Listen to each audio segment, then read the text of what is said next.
I'd like to talk to you about the Lumina Spark quality of being sociable versus that of being observing. Sociable is one of the three qualities in extroversion, and observing is one of the three qualities in introversion. This is actually Jungian terminology created in the 1920s by Jung himself, and the Big Five uses typically similar terminology and refers to extroversion directly.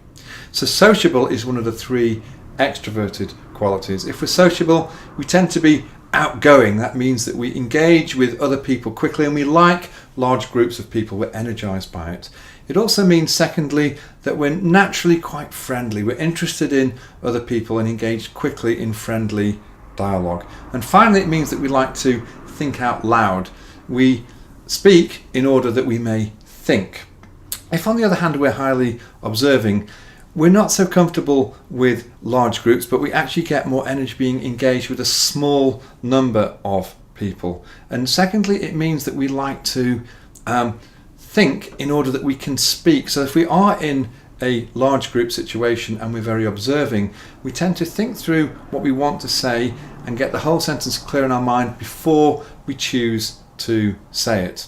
And the final thing that we do if we are observing, we tend to be energized by our inner world, which means that we're quite content with him. We don't need to get energy from talking to other people. In terms of thinking of an example that can bring this to life, I can recall many years ago I worked in a customer services department, and to celebrate the year there were 100 managers in this department that went to a conference to review the year, and the customer service director was on the stage. He was highly extroverted and highly sociable, outgoing, very friendly, and he liked to think out loud.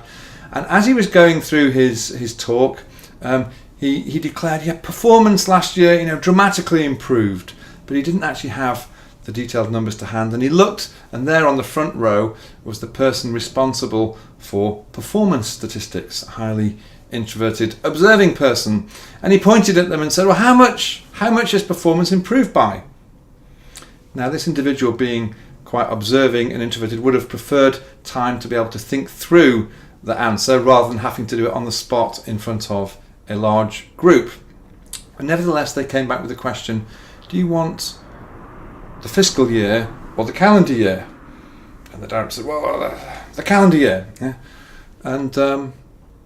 And would you like just the premium products, or would you like the full product range? Well, the full product range.